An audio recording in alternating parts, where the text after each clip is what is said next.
ಶ್ರೀರಾಮ ಸಮರ್ಥ. ವಿದೇಹಾಪರಿ ತಾಲವೂನಿ ಪ್ರಪಂಚ ಮುಮುಕ್ಷು ಜನಾಲಾಗಿ ಅಧ್ಯಾತ್ಮ ಚರ್ಚಾ ಕರೋನಿ ಬಹುಲೋಕ ಜಯ ಮೇಳವೀತಿ. ನಮಸ್ಕಾರ ತ್ಯಾ ಬ್ರಹ್ಮಚೈತನ್ಯ ಮೂರ್ತಿ. सद्गुरुनाथ महाराज की जय. जय जय रघुवीर. अमृतवाणी ಪ್ರಶ್ನೆ 6.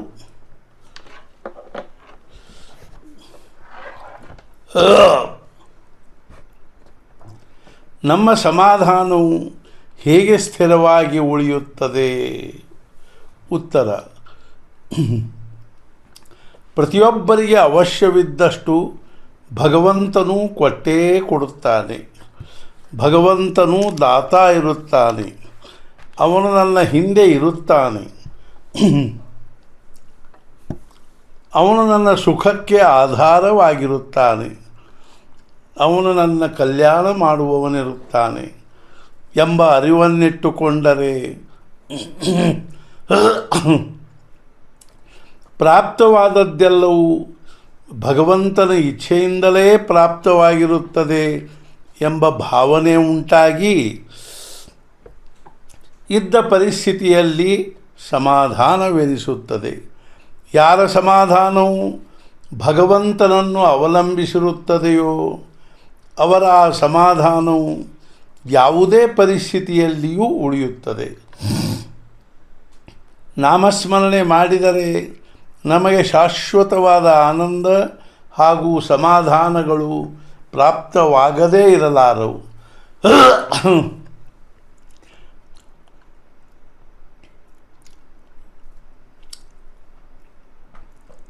ಪ್ರಾಪ್ತವಾದದ್ದೆಲ್ಲವೂ ಭಗವಂತನ ಇಚ್ಛೆಯಿಂದಲೇ ಪ್ರಾಪ್ತವಾಗಿರುತ್ತದೆ ಎಂಬ ನಿಜವಾದ ಭಾವನೆಯಿಂದ ಯಾರು 1 ವರ್ಷವಾದರೂ ಇರುತ್ತಾರೋ ಅವರಿಗೆ ಸಮಾಧಾನವೆಂದರೆ ಏನು ಎಂಬುದು ನಿಶ್ಚಿತವಾಗಿಯೂ ತಿಳಿಯುತ್ತದೆ.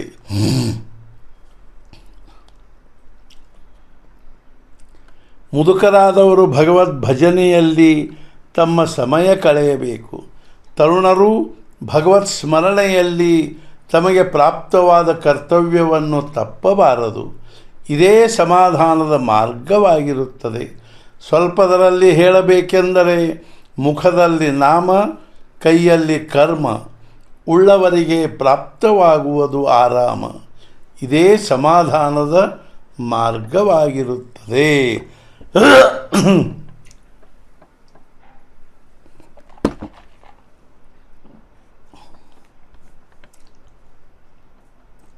ಪ್ರಶ್ನೆ 7. ಶಾಂತಿ ಪ್ರಾಪ್ತವಾಗುವುದಕ್ಕಾಗಿ ಏನು ಮಾಡಬೇಕು? ಉತ್ತರ: 100 ಜನರಿದ್ದು ಅವರೆಲ್ಲರದು ಒಂದೇ ಅಭಿಪ್ರಾಯವಾದರೆ ಅಥವಾ ಅವರೆಲ್ಲರ ಲಕ್ಷ್ಯವು ಒಂದೇ ಕಡೆಗೆ ಇದ್ದರೆ ಅವರೆಲ್ಲರೂ ಒಂದೇ ಇದ್ದಂತೆ. ಈ ರೀತಿಯಾಗಿ ಯಾವುದರಲ್ಲಿ ಒಂದುತನವಿರುತ್ತದೆಯೋ ಅಲ್ಲಿ ಶಾಂತಿ ಇರುತ್ತದೆ. ಎಲ್ಲಿಯಾದರೂ ಯಾವುದೇ ಗದ್ದಲವಿಲ್ಲದಿರುವುದೇನೂ ಶಾಂತಿ ಅಲ್ಲ. ಈಗ ನಾವು ಶಾಂತಿ ಪ್ರಾಪ್ತವಾಗುವುದಕ್ಕಾಗಿ ಪ್ರತಿಯೊಬ್ಬರೂ ಏನು ಮಾಡಬೇಕೆಂಬುದನ್ನು ನೋಡೋಣ. ಶಾಂತಿ ಭಂಗವಾಗುವುದಕ್ಕಾಗಿ ಹೊರಗಿನ ಪರಿಸ್ಥಿತಿ ಕಾರಣವಾಗಿರದೆ ಅಂತಸ್ಥಿತಿಯೇ ಕಾರಣವಾಗಿರುತ್ತದೆ. ಎಲ್ಲಿ ಸ್ವಾರ್ಥವಿರುತ್ತದೆಯೋ ಅಲ್ಲಿ ಅಶಾಂತಿ ಇರುತ್ತದೆ. ನಾನು ಭಗವಂತನಿಂದ ಬೇರೆಯಾಗಿರುತ್ತೇನೆ ಎಂಬ ಭಾವನೆ ಇರುವಲ್ಲಿ ನಿಜವಾದ ಶಾಂತಿ ಇರುವುದಿಲ್ಲ.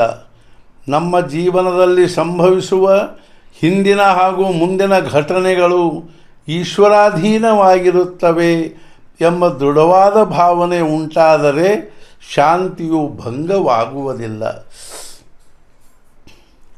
ಸದಾಚರಣೆ ಇಲ್ಲದಿದ್ದರೆ ಶಾಂತಿಯು ಎಂದಿಗೂ ಸಿಗುವುದಿಲ್ಲ. ಭಗವಂತನ ಮೇಲೆ ವಿಶ್ವಾಸವಿಟ್ಟು ಸ್ವಸ್ಥವಾಗಿರಬೇಕು. ಅವನ ಮೇಲೆ ಭಾರ ಹಾಕಿ ಪ್ರಪಂಚ ಮಾಡಬೇಕು. ನಾವು ಕರ್ತೃತ್ವ ಭಾವವನ್ನು ನಮ್ಮ ಕಡೆಗೆ ತೆಗೆದುಕೊಳ್ಳಬಾರದು. ಇದರಿಂದಲೇ ಶಾಂತಿ ಸಿಗುತ್ತದೆ. ವಿದ್ಯೆ, ವೈಭವ, ಕಲೆ, ಸಂಪತ್ತು, ಸಂತತಿ ಮೊದಲಾದವುಗಳಿಂದ ಶಾಂತಿಯು ಪ್ರಾಪ್ತವಾಗುತ್ತದೆ ಎಂದೇನೂ ಇಲ್ಲ. ನಿರಪೇಕ್ಷತೆಯು ಶಾಂತಿಯ ಮೂಲ ಕಾರಣವಾಗಿರುತ್ತದೆ. ಮನಸ್ಸಿನ ವಿರುದ್ಧ ಪ್ರಸಂಗ ಪ್ರಾಪ್ತವಾದರೆ ಕೂಡಲೇ ಭಗವಂತನ ಸ್ಮರಣೆ ಮಾಡಬೇಕು. ಅಂದರೆ ತಾನಾಗಿಯೇ ಶಾಂತಿಯು ದೊರೆಯುತ್ತದೆ. ಮನಸ್ಸಿನಲ್ಲಿಯೇ ಶಾಂತಿಯನ್ನು ಸ್ಥಿರವಾಗಿಟ್ಟುಕೊಂಡು ಸಿಟ್ಟಿಗೇಳಲು ಬರುತ್ತದೆ. ಆ ವಿಷಯವೇನೂ ಅಶಕ್ಯವಾಗಿರುವುದಿಲ್ಲ. ಶಾಂತಿಯು ಭಗವತ್ ಸ್ಮರಣೆಯಿಂದ ಪ್ರಾಪ್ತವಾಗುತ್ತದೆ. ಆ ಸ್ಮರಣೆಯನ್ನು ಅಖಂಡವಾಗಿಟ್ಟುಕೊಳ್ಳಬೇಕು. ಶ್ರೀರಾಮ್ ಸಮರ್ಥ. ಪ್ರಶ್ನೆ 8. ನಮ್ಮ ಹೊರತಾಗಿ ಬೇರೆ ಜನರು ಸುಖವಾಗಿರುವರೆಂದು ಏಕೆ ಅನಿಸುತ್ತದೆ? ಉತ್ತರ: ನಮ್ಮ ಹತ್ತಿರ ಏನು ಇರುವುದಿಲ್ಲವೋ ಅದು ಯಾರ ಹತ್ತಿರ ಇರುತ್ತದೆಯೋ ಅವರು ಸುಖವಾಗಿ ಇರಲಿಕ್ಕೇ ಬೇಕು ಎಂದು ನಾವು ತಿಳಿದುಕೊಳ್ಳುತ್ತೇವೆ. ಆದರೆ ಅದು ಹಾಗೆ ಇರುವುದಿಲ್ಲ. ಅವರ ದುಃಖವು ನಮಗೆ ತಿಳಿದಿರುವುದಿಲ್ಲ. ಅವನು ತನ್ನನ್ನು ತಾನು ಸುಖಿ ಎಂದು ತಿಳಿದಿದ್ದರೆ ಅವನು ಮದ್ಯದ ಅಮಲಿನಲ್ಲಿ ಇರುವವರಂತೆ ಇರುತ್ತಾನೆಂದು ತಿಳಿಯಬೇಕು. ನಮಗೆ ಪ್ರಾಪ್ತವಾದ ಪರಿಸ್ಥಿತಿಯು ಭಗವಂತನ ಇಚ್ಛೆಯಿಂದಲೇ ಬಂದಿರುತ್ತದೆ ಎಂದು ತಿಳಿಯುವುದರಲ್ಲಿಯೇ ನಿಜವಾದ ಸುಖ ಸಮಾಧಾನಗಳು ಇರುತ್ತವೆ. ಪ್ರಶ್ನೆ 9. ಸುಖವು ವಸ್ತುಗಳನ್ನು ಅವಲಂಬಿಸಿಕೊಂಡಿರುತ್ತದೆಯೇ? ಉತ್ತರ: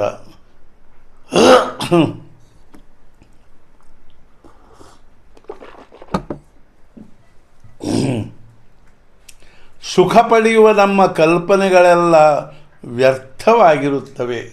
ಒಂದೇ ವಸ್ತು ಸುಖರೂಪವೆನಿಸಿದರೆ ಇನ್ನೊಬ್ಬರಿಗೆ ದುಃಖರೂಪವೆನಿಸುತ್ತದೆ. ಅಂದರೆ ಆ ವಸ್ತು ಮೂಲತಃ ಎರಡೂ ಆಗಿರುವುದಿಲ್ಲ. ಸುಖರೂಪವೂ ಆಗಿರುವುದಿಲ್ಲ, ದುಃಖರೂಪವೂ ಆಗಿರುವುದಿಲ್ಲ. ನಮಗೆ ಇಂದು ಸುಖರೂಪವೆನಿಸುವ ವಸ್ತು ನಾಳೆ ಹಾಗೆ ಅನಿಸುತ್ತದೆಂದು ಹೇಳಲಿಕ್ಕಾಗುವುದಿಲ್ಲ. ನಮ್ಮ ಬುದ್ಧಿಯು ಸ್ಥಿರವಾಗಿ ಇರುವುದಿಲ್ಲವಾದ್ದರಿಂದ ನಮ್ಮ ಸುಖದ ಕಲ್ಪನೆಯು ಸ್ಥಿರವಾಗಿರುವುದಿಲ್ಲ. ಆದ್ದರಿಂದ ಯಾವುದಾದರೊಂದು ವಸ್ತುವಿನಲ್ಲಿ ಸುಖವಿರುತ್ತದೆಂಬ ಕಲ್ಪನೆಯೇ ತಪ್ಪಾಗಿರುತ್ತದೆ. ಪ್ರಶ್ನೆ 10. ಮಹಾರಾಜ್, ದುರ್ಬುದ್ಧಿ ಎಂದು ಯಾವುದಕ್ಕೆ ಅನ್ನಬೇಕು? ಉತ್ತರ: ಜೀವವನ್ನು ಭಗವಂತನಿಂದ ದೂರ ಒಯ್ಯುವ ಬುದ್ಧಿಯೇ ದುರ್ಬುದ್ಧಿಯಾಗಿರುತ್ತದೆ. ಈ ಪ್ರಕಾರದ ಅರ್ಥವನ್ನು ನೆನಪಿನಲ್ಲಿಟ್ಟುಕೊಳ್ಳುವುದು ಸುಲಭವಾಗಿರುತ್ತದೆ. ಪ್ರಶ್ನೆ 11. ಮಹಾರಾಜ್, ತಾವು ಯಾವಾಗಲೂ ಆನಂದದಲ್ಲಿರಬೇಕು ಎಂದು ಅನ್ನುತ್ತೀರಿ.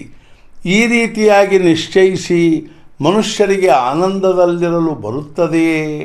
ಉತ್ತರ: ನಾವು ಹೇಳುವ ಆನಂದವು ಹೇಗೆ ಇರುತ್ತದೆ ಎಂದರೆ ಬೇರೆ ಏನೂ ಇಲ್ಲದಿದ್ದರೂ ಇದ್ದದ್ದರಲ್ಲಿಯೇ ಆನಂದವಿರುವುದು. ಇಂತಹ ಈ ಆನಂದಕ್ಕೆ ಕಾಲದ ಪರಿಸ್ಥಿತಿಯ ಬಂಧನಗಳಿರುವುದಿಲ್ಲ. ಕಾಲ ಹಾಗೂ ಪರಿಸ್ಥಿತಿಗಳಿಂದ ಪ್ರಾಪ್ತವಾಗುವ ಆನಂದವನ್ನು ಮೀರಿದಾಗ ಆ ಆನಂದವು ಪ್ರಾಪ್ತವಾಗುತ್ತದೆ. ನಾನು ಹೇಳಿದ್ದು ತಿಳಿಯಿತಲ್ಲವೇ? ಪ್ರಶ್ನೆ 12. ದುಃಖಕ್ಕೆ ಯಾರು ಕಾರಣರು?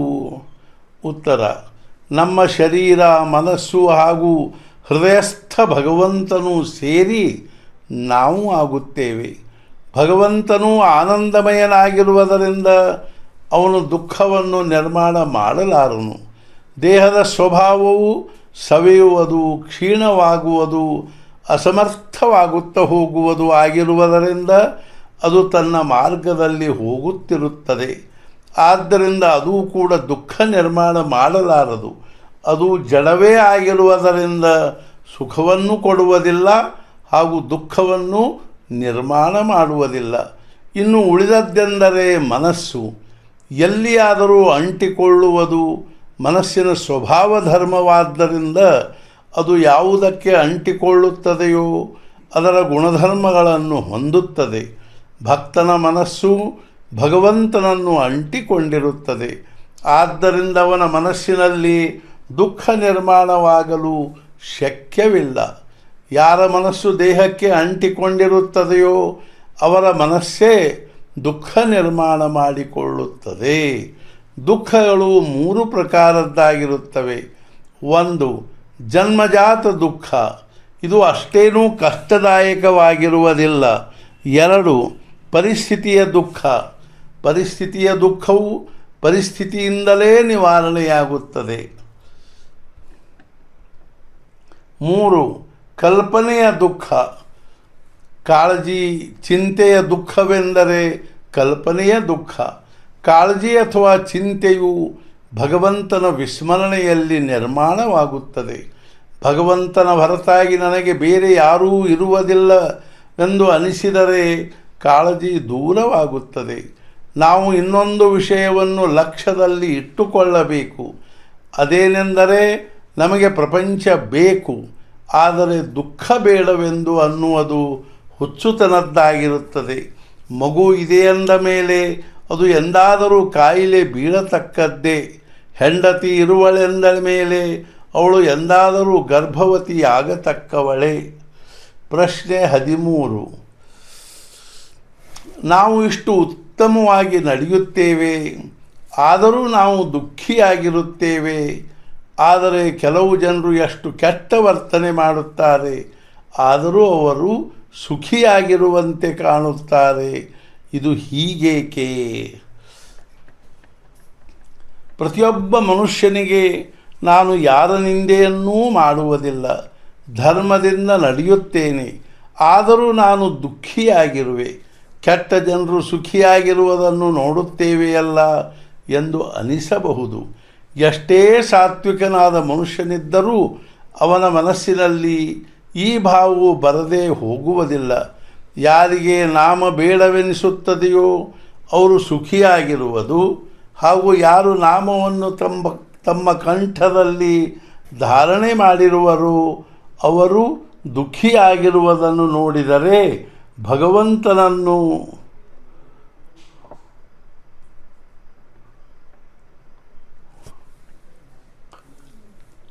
ಹೇಗೆ ನ್ಯಾಯವಾದಿ ಅನ್ನಬೇಕು ಎಂಬ ಸಂಶಯವೂ ಕೂಡ ಅನೇಕರಿಗೆ ಬರುತ್ತದೆ. ನಿಜವಾಗಿಯೂ ಇದರ ರಹಸ್ಯವನ್ನು ವಿಚಾರ ಮಾಡಿ ನೋಡಿದರೆ ಕಂಡು ಬರುವುದೇನೆಂದರೆ, ಹೊರಗಿನಿಂದ ಸುಖಿಯಾಗಿರುವಂತೆ ಕಾಣುವವರು ಒಳಗಿನಿಂದ ದುಃಖದಲ್ಲಿ ಮುಳುಗಿರುತ್ತಾರೆ. ಅವರಿಗೆ ವಿಷಯಗಳು ಬಹಳಷ್ಟು ಪ್ರಾಪ್ತವಾದರೂ ಅದರಿಂದ ಮನಸ್ಸಿನ ಶಾಂತಿ ಲಭಿಸದಿದ್ದರೆ ಉಪಯೋಗವೇನು?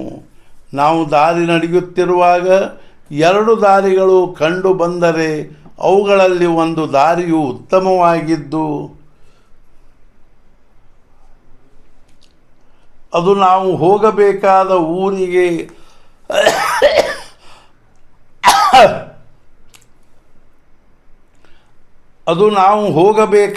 ಊರಿಗೆ ಹೋಗುವುದಾಗಿರದಿದ್ದರೆ, ಅದೇ ರೀತಿಯಾಗಿ 2ನೇ ದಾರಿಯು ಕಲ್ಲು ಮುಳ್ಳಿನದಾಗಿದ್ದು ನಾವು ಹೋಗಬೇಕಾದ ಊರಿಗೆ ಹೋಗುವುದಾಗಿದ್ದರೆ ನಾವು ಯಾವ ದಾರಿಯನ್ನು ಹಿಡಿಯುತ್ತೇವೆ? ತಾತ್ಪರ್ಯವೇನೆಂದರೆ, ವಿಷಯ ಪ್ರಾಪ್ತಿಯು ನಮ್ಮ ಧ್ಯೇಯವಾಗಿರದೆ ಸಮಾಧಾನವೇ ನಮ್ಮ ಧ್ಯೇಯವಾಗಿರಬೇಕು. ಆಗ ಅದರ ಮಾರ್ಗವು ಎಂಥದೇ ಆಗಿದ್ದರೂ ನಡೆಯುತ್ತದೆ. ಪ್ರಶ್ನೆ 24.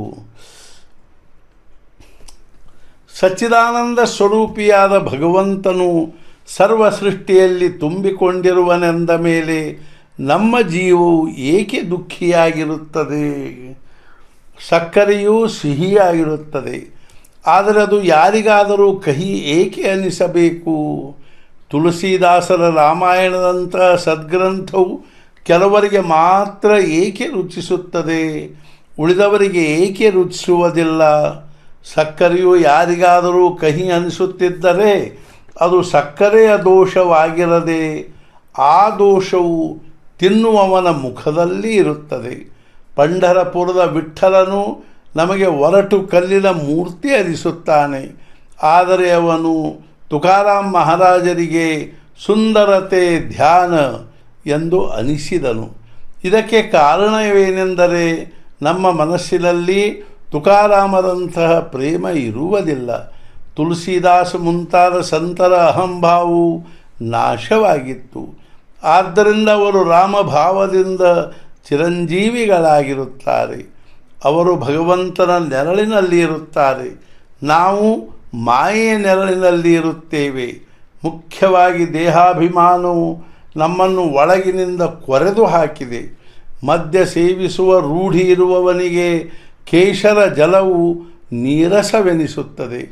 ಅದರಂತೆ ತಮಗೆ ವಿಷಯದ ರುಚಿ ಹತ್ತಿರುತ್ತದೆ. ಆದ್ದರಿಂದ ನಮಗೆ ಭಗವಂತನ ಪ್ರೇಮ ಹೇಗೆ ಪ್ರಾಪ್ತವಾದೀತು? ಆದ್ದರಿಂದಲೇ ನಾವು ದುಃಖಿಗಳಾಗಿರುತ್ತೇವೆ. ಪ್ರಶ್ನೆ 15. ಮಹಾರಾಜ್, ಸುಖ ಹಾಗೂ ಸಮಾಧಾನಗಳಲ್ಲಿ ವ್ಯತ್ಯಾಸವಿರುತ್ತದೆಯೇ? ಉತ್ತರ: ನಿಶ್ಚಿತವಾಗಿಯೂ ಇರುತ್ತದೆ. ಸುಖವು ವಸ್ತುಗಳನ್ನು ಅವಲಂಬಿಸಿರುತ್ತದೆ, ಅದು ಪರಾವಲಂಬಿಯಾಗಿರುತ್ತದೆ. ಎರಡನೆಯವರಿಂದ ಪಡೆಯುವುದಕ್ಕೆ ಸುಖವೆನ್ನುತ್ತಾರೆ, ಹಾಗೂ ನಮ್ಮೊಳಗಿಂದಲೇ ಪಡೆಯುವುದಕ್ಕೆ ಸಮಾಧಾನವೆನ್ನುತ್ತಾರೆ. ಯಾವನಾದರೊಬ್ಬ ಮನುಷ್ಯನು ಶಾರೀರಿಕವಾಗಿ ಸುಖಿಯಾಗಿರದಿದ್ದರೂ ಅವನು ಮಾನಸಿಕವಾಗಿ ಸುಖಿಯಾಗಿರಬಲ್ಲನು. ಇದಕ್ಕೆ ಸಮಾಧಾನವೆನ್ನುತ್ತಾರೆ. ಪ್ರಶ್ನೆ 16. ಕಾಳಜಿ ಅಥವಾ ಚಿಂತೆ ಅಂದರೇನು? ಉತ್ತರ: ಭಗವಂತನ ಇಲ್ಲದಿರುವಿಕೆಯ ಭಾವದಿಂದ ನಿರ್ಮಾಣವಾದ ಗಾಳಿ ಅಂದರೆ ಕಾಳಜಿಯಾಗಿರುತ್ತದೆ. ಅದೇ ರೀತಿಯಾಗಿ ಭಗವಂತನ ವಿಸ್ಮರಣೆಗೆ ಕಾರಣವಾದ ಎಲ್ಲ ದುರ್ಗುಣಗಳ ಸಂಗ್ರಹವೇ ಕಾಳಜಿಯಾಗಿರುತ್ತದೆ. ಪ್ರಶ್ನೆ 17. ಕಾಳಜಿಯ ಉಗಮಸ್ಥಾನವು ಯಾವುದು? ದೇಹಬುದ್ಧಿ. ಉತ್ತರ: ದೇಹಬುದ್ಧಿಯಿಂದಲೇ ನಮಗೆ ಕಾಳಜಿ ಉಂಟಾಗುತ್ತದೆ. ವಾಸನೆಯ ಹಾಗೂ ಅಹಂಕಾರಗಳೇ ಈ ದೇಹಬುದ್ಧಿಯ ತಾಯಿ ತಂದೆಗಳಾಗಿರುತ್ತಾರೆ. ಭಯದಿಂದಲೇ ಕಾಳಜಿಯು ನಿರ್ಮಾಣವಾಗುತ್ತದೆ. ಪ್ರಶ್ನೆ 18. ಕಾಳಜಿಯ ಸ್ವರೂಪ ಹಾಗೂ ಲಕ್ಷಣಗಳೇನು? ಉತ್ತರ: ಕಾಳಜಿಯು ಗೆದ್ದಲು ಹುಳುವಿನಂತೆ ಇರುತ್ತದೆ. ಅದು ತಿನ್ನುತ್ತಿರುವಾಗ ಕಾಣುವುದಿಲ್ಲ, ಆದರೆ ಬಟ್ಟೆ ಅಥವಾ ಪುಸ್ತಕಗಳನ್ನು ತಿಂದದ್ದು ಮಾತ್ರ ಕಾಣಿಸುತ್ತದೆ. ಅದರಂತೆ ಕಾಳಜಿಯು ನಮ್ಮ ನಿಷ್ಠೆಯನ್ನು ಕಡಿಮೆ ಮಾಡುತ್ತದೆ. ಪ್ರಾರಂಭದ ಅವಸ್ಥೆಯಲ್ಲಿ ಅದು ಕಾಣುವುದಿಲ್ಲ, ಆದರೆ ಆಮೇಲೆ ಕಾಣುತ್ತದೆ. ಕಾಳಜಿಯಿಂದ ಕಾರ್ಯವು ನಾಶವಾಗುತ್ತದೆ ಹಾಗೂ ಕರ್ತವ್ಯದ ವಿಸ್ಮರಣೆ ಆಗುತ್ತದೆ. ಒಮ್ಮೆ ಈ ಕಾಳಜಿ ದೂರವಾಯಿತೆಂದರೆ ನಮ್ಮ ಆನಂದವು ಸ್ವಯಂ ಸಿದ್ಧವೇ ಇರುತ್ತದೆ. ಕಾಳಜಿಯು ಆನಂದವನ್ನು ಮುಚ್ಚಿ ಹಾಕುತ್ತದೆ.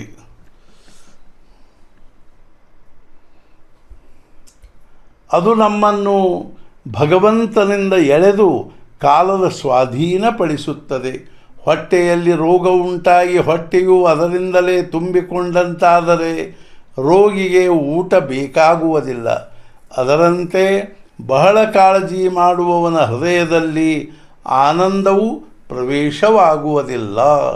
ಕಾಳಜಿಯೇ ಪ್ರಗತಿಗೆ ಅಡ್ಡ ಬರುತ್ತದೆ. ಎಲ್ಲ ದುಃಖಗಳ ಮೂಲ ಕಾರಣವು ಕಾಳಜಿಯೇ ಆಗಿರುತ್ತದೆ. ಪ್ರಶ್ನೆ 19. ಉತ್ತರ: ನಾವು ನಮ್ಮ ಸ್ವತಃದ ವಿಷಯದಲ್ಲಿ ಮನುಷ್ಯನು. ಉತ್ತರ: ನಾವು ನಮ್ಮ ಸ್ವತಃದ ವಿಷಯದಲ್ಲಿ ಕಾಳಜಿ ಮಾಡುವ ಕಾರಣವೇನೆಂದರೆ ನಾವು ನಮಗಿಂತ ದುಃಖಿಗಳಾದ ಜನರ ಕಡೆಗೆ ನೋಡುವುದಿಲ್ಲ. ಹಿಂದಿನ ಸ್ಮರಣೆಗಳಿಂದ ಹಾಗೂ ಮುಂದಿನ ಭಯದಿಂದ ನಾವು ಕಾಳಜಿ ಮಾಡುತ್ತಾ ಕೂಡುತ್ತೇವೆ. ಭವಿಷ್ಯದ ಕಾಳಜಿಯಿಂದ ನಮಗೆ ಇಂದಿನ ಊಟವು ರುಚಿ ಹತ್ತುವುದಿಲ್ಲ. ಇದಕ್ಕೇನು ಮಾಡಬೇಕು? ಪ್ರಶ್ನೆ 20. ಏನು ಮಾಡಿದರೆ ಕಾಳಜಿ ಕಡಿಮೆಯಾಗುತ್ತದೆ? ಉತ್ತರ: ಕಾಳಜಿ ಕಡಿಮೆ ಮಾಡುವುದರ ರಾಮಬಾಣ ಉಪಾಯವೆಂದರೆ ಇಂದಿನಿಂದ ನಾವು ಕಾಳಜಿ ಮಾಡುವುದನ್ನು ಸಂಪೂರ್ಣವಾಗಿ ಬಿಟ್ಟು ಅಷ್ಟು ಸಮಯವನ್ನು ಭಗವಂತನ ಸ್ಮರಣೆಯಲ್ಲಿ ಕಳೆಯಬೇಕು. ಇದ್ದರೆ ಇರಲಿ, ಇಲ್ಲದಿದ್ದರೆ ಬಿಡಲಿ ಎಂಬ ಮನೋಭಾವನೆಯಲ್ಲಿರುವವನಿಗೆ ಕಾಳಜಿ ತಪ್ಪುತ್ತದೆ. ಸದ್ಗುರು ದರ್ಶನದಿಂದ ಪೂರ್ವ ಕರ್ಮಗಳು ಪಾಪಗಳು ಸುಟ್ಟು ಹೋಗುತ್ತವೆ. ಹಾಗೂ ನಿಮ್ಮ ಮುಂದಿನ ಕಾಳಜಿಯನ್ನು ಸದ್ಗುರುಗಳೇ ತೆಗೆದುಕೊಳ್ಳುತ್ತಾರೆ. ಆಗ ಹಿಂದಿನ ನೆನಪುಗಳನ್ನು ತೆಗೆಯುತ್ತಾ ಕೂಡಬಾರದು. ಕಾಳಜಿ ಮಾಡುವುದೆಂದರೆ ಭಗವಂತನಲ್ಲಿ ನಿಷ್ಠೆ ಇಲ್ಲವೆಂದರ್ಥ. ಭಗವಂತನಲ್ಲಿ ನಿಷ್ಠೆ ಇಟ್ಟ ಮೇಲೆ ಕಾಳಜಿಗೆ ಕಾರಣವೇನು? ಕರ್ಮಫಲಗಳು ನಮ್ಮ ಕೈಯಲ್ಲಿ ಇರುವುದಿಲ್ಲ. ಅವುಗಳ ಬಗ್ಗೆ ಚಿಂತೆ ಮಾಡಬಾರದೆಂದು ತಿಳಿದರೂ ಚಿಂತೆ ಮಾಡದಿರುವುದು ನಮ್ಮ ಕೈಯಲ್ಲಿರುವುದಿಲ್ಲ. ಆದ್ದರಿಂದ ನಾವು ಕಾಳಜಿ ಮಾಡುತ್ತೇವೆ.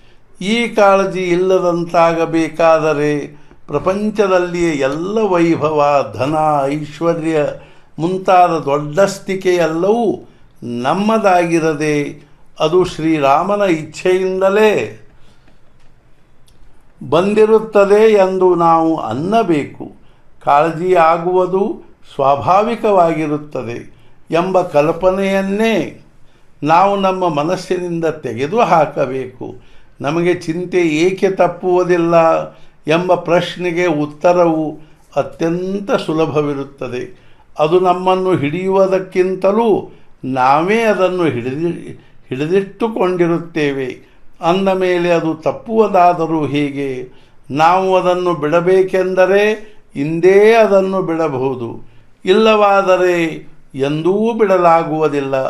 ನಮ್ಮ ಸಮಯವು ಚಿಂತೆಯಲ್ಲಿ ಕಳೆದಷ್ಟು ವ್ಯರ್ಥವಾದಂತೆ ಎಂದು ತಿಳಿಯಬೇಕು. ಚಿಂತೆ ಮಾಡುವುದೇ ಆದರೆ ಭಗವಂತನ ಅನುಸಂಧಾನ ಹೇಗೆ ಉಳಿದೀತೆಂಬ ಚಿಂತೆ ಮಾಡಬೇಕು. ನಾಮದ ಕಾಳಜಿ ವಹಿಸಿದರೆ ಕಾಳಜಿ ಮಾಡುವ ಪ್ರಸಂಗವೇ ಒದಗಿ ಬರುವುದಿಲ್ಲ. ಸದ್ಗುರುನಾಥ ಮಹಾರಾಜ್ ಕಿ ಜೈ. ಜೈ ಜೈ ರಘುವೀರ ಸಮರ್ಥ.